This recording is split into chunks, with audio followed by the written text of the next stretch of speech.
ये कहानी है एक ऐसे इंसान की जिसने 400 से भी ज्यादा दिनों तक दुनिया के सबसे खतरनाक, सबसे बड़े और सबसे बेरहम समुद्र पैसिफिक ओशन में जिंदगी और मौत की जंग लड़ी, वर्ल्ड रिकॉर्ड बनाया और 14 महीनों बाद वापस भी आया। लेकिन आते ही ऐसा क्या हुआ कि उसको जेल जाना पड़ा। आइए जानते हैं इस वीडियो में पूरी कहानी।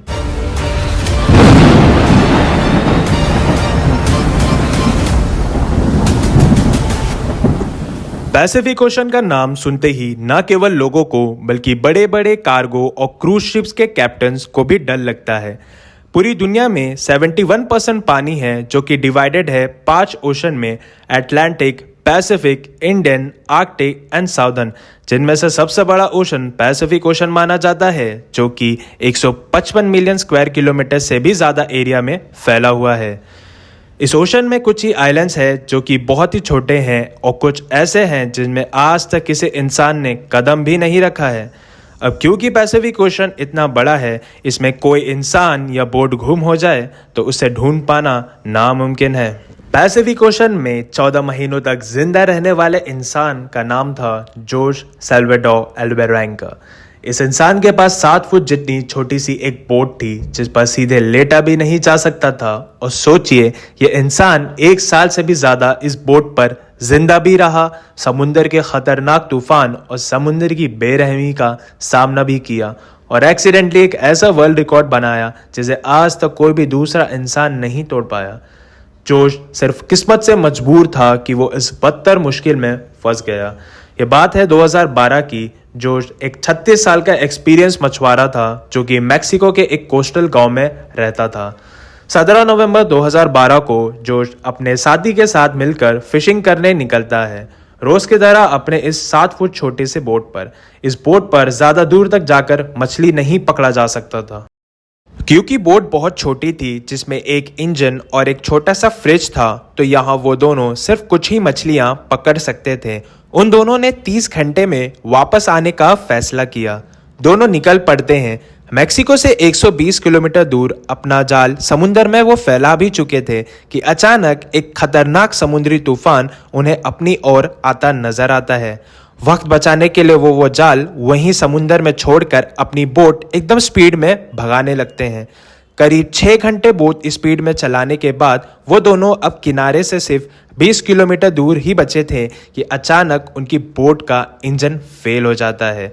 अब क्या करे वो, क्योंकि उनका गांव तो उन्हें दूर दिख रहा था और उन्हें वो ज़मीन भी दिख रही थी जहां उन्हें पहुंचना था, लेकिन क्योंकि उनकी बोट का इंजन खराब था तो वो बेबस और मजबूर थे।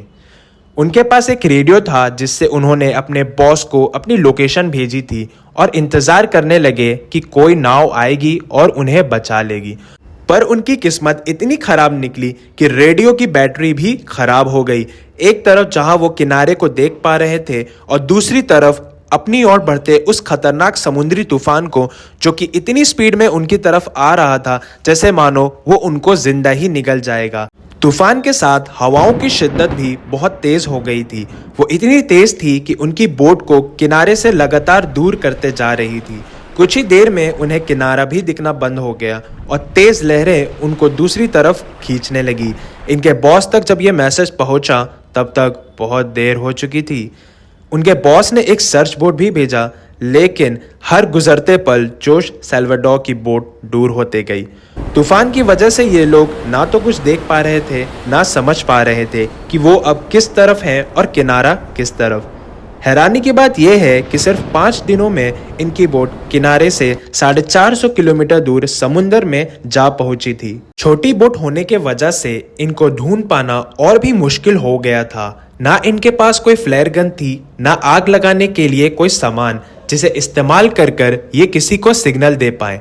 दोनों एक दूसरे को देखकर मन ही मन में ये सोचने लगे कि शायद अब बचना मुश्किल है। 2 दिन पहले उनका खाना भी खत्म हो गया था। मछली पकड़ने के लिए उनके पास अब कुछ सामान नहीं बचा था क्योंकि नेट वो दोनों वहीं छोड़ के निकल गए थे।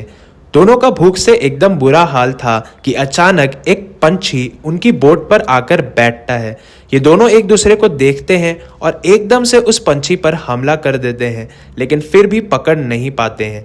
दोनों को पता था कि हो सकता है कोई ना कोई पंछी फिर आए, और ऐसा होता भी है। एक पंछी फिर आता है और उनकी बोट पर बैठता है। ये बार दोनों बहुत ही दिमाग से उसको पकड़ने का प्लान करते हैं और आखिरकार वो कामयाब भी हो गए थे।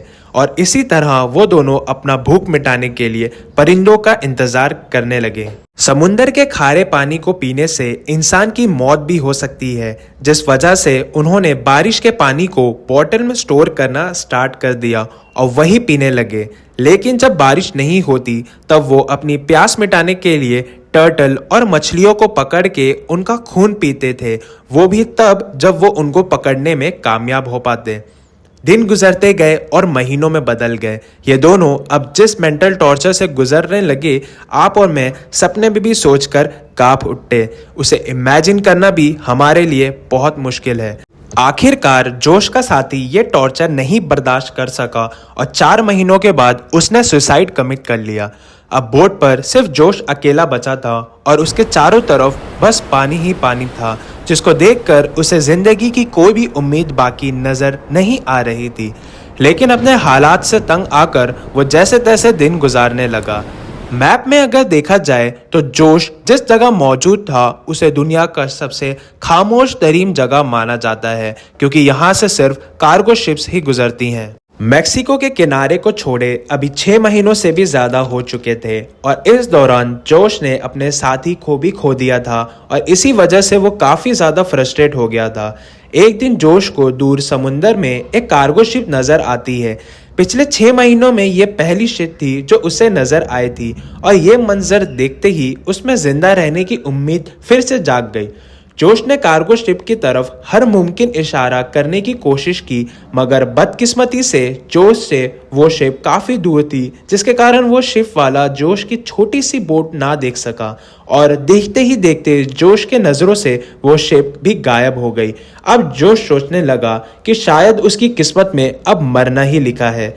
दोस्तों सोचो, आप 6 महीनों से एक ऐसी जगह पे फंसे हो जहां आपको एक इंसान भी नजर ना आया हो और जब काफी लंबे वक्त के बाद आपको कोई दिखे और वो आपको ना देख सके और गुजर जाए तो आपको कैसा लगेगा। 11 महीने हो चुके थे जोश को अब अपनी इस छोटी सी बोट में फंसे हुए। वो 8000 से भी ज्यादा किलोमीटर ट्रैवल कर चुका था। उसके कपड़े भी फट चुके थे और उसको अपने आप को बस सनलाइट से बचाने के लिए बस उसकी जो बनियान थी सिर्फ वही बची थी। आखिरकार वो घड़ी आ गई जब किस्मत जोश पर मेहरबान हुई। फाइनली 439 डेज बाद 30 जनवरी 2014 को उसे अपने आसपास नारियल तैरते दिखाई दिया और आसपास कुछ पंछियां भी मंडरा रही थी। ये नज़ारा देखकर जोश समझ गया कि आसपास जरूर कोई आइलैंड होगा। तभी उसे दूर एक आइलैंड भी दिखाई दे रहा था। उस आइलैंड तक पहुंचने के लिए उसे करीब आधे दिन का समय लगा। जैसे तैसे जोश अपनी बोट लेकर वो आइलैंड के करीब पहुंचा। वो बोट से जंप करके आइलैंड में जा पहुंचा। फाइनली महीनों गुजरने के बाद वो अपने पैर पहली बार जमीन पर रखा। दरअसल इस आइलैंड को इबॉन एटोनी कहा जाता है, जो कि one of the smallest islands में काउंट होता है। जोश की किस्मत अच्छी थी जो वो इस आइलैंड पर जा पहुंचा, वरना अगर जोश ये आइलैंड को मिस कर देता तो उसे और 5000 किलोमीटर ट्रैवल करना पड़ता अगले टापू के लिए, जो कि फिलीपींस में था। ये इसके लिए एक वरदान साबित हुआ, मानो मौत के मुंह से निकलकर उसे एक नई जिंदगी मिल गई थी। थोड़ा बहुत आइलैंड का जायजा लेने के बाद उसे वहां एक घर दिखाई दिया। कुछ देर बाद उस घर से एक इंसान निकल के आया। करीबन 14 महीनों बाद जोश ने किसी इंसान को देखा था। उसे देखकर जोश की आंखों में आंसू आ गए। उसकी कहानी सुनने के बाद उस शख्स ने वहां नजदीकी लोकल पुलिस को इन्फॉर्म किया और पुलिस वाले वहां पे पहुंच गए। जोश ने अपनी पूरी कहानी उन पुलिस वालों को भी बताया, पर किसी को भी उसकी बातों पर यकीन नहीं हो रहा था। भला 438 दिनों तक कैसे एक छोटी सी बोट पर कोई इंसान जिंदा रह सकता है, वो भी बिना खाए पिए। ये बात साबित करने के लिए उसने पुलिस वालों की बात अपनी उस बॉस से करवाई जिसके लिए वो मछली पकड़ने जाया करता था। उसके बॉस ने ये कंफर्म कर दिया कि हाँ, जोश मेरे वहाँ काम करता था और 14 महीनों पहले वो समुंदर में अचानक गायब हो गया था। अब क्योंकि जोश समुंदर में अकेले नहीं गया था, उसके साथ उसका एक साथी भी था, तो अब सभी का सवाल उठने लगा कि उसका दोस्त कहाँ है।